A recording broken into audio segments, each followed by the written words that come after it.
बिस्मिल्लाहिर्रहमानिर्रहीम। मोहतरम नाज़रीन, ऐसा घर जिसमें संभल की लकड़ी जलती हो वहाँ मक्खियाँ नहीं आती।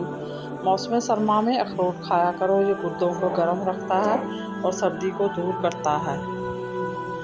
जल्दी दौलतमंद बनना चाहते हो तो सुबह को उठते ही परिंदों को ताज़ा दाना पानी रख दिया करो। तरबूज खाने से गुर्दों का दर्द रुक जाता है। हाथ जल जाए तो शहद और नमक का लेप करें। जब तुम बगैर किसी वजह से खुशी महसूस करो तो यकीन कर लो कि कोई ना कोई कहीं ना कहीं आपके लिए दुआ कर रहा है। जिस शख्स पर नसीहत असर ना करे वो समझ ले कि इसका दिल ईमान से खाली है।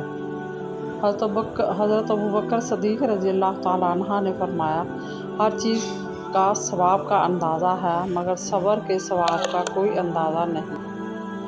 आम याददाश्त को अच्छा करता है, अंगूर गुर्दे में पत्थरी नहीं होने देता, माल्टा जिस्म में बीमारी के ख़िलाफ़ दफ़ाई निज़ाम को बेहतर करता है और ये सब मेरे अल्लाह की शान है। रसूलुल्लाह सल्लल्लाहु अलैहि वसल्लम ने फरमाया, आयशा, लोगों में सबसे बुरा वो है जिसकी बदज़ुबानी से बचने के लिए लोग उसे छोड़ दें।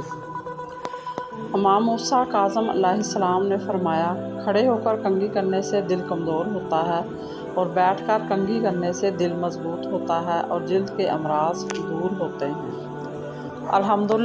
अल्हम्दुलिल्लाह कहने की आदत डालें, अल्लाह शुक्रगुजारों को बहुत पसंद करता है। अशफाक अहमद कहते हैं, आजकल हमारे यहाँ माफ़ करने पर कम ही तवज्जो दी जाती है और माफ़ी के अमल को बजाय बड़ाई या आला ज़र्फ़ी के कमज़ोरी समझा जाने लगा है।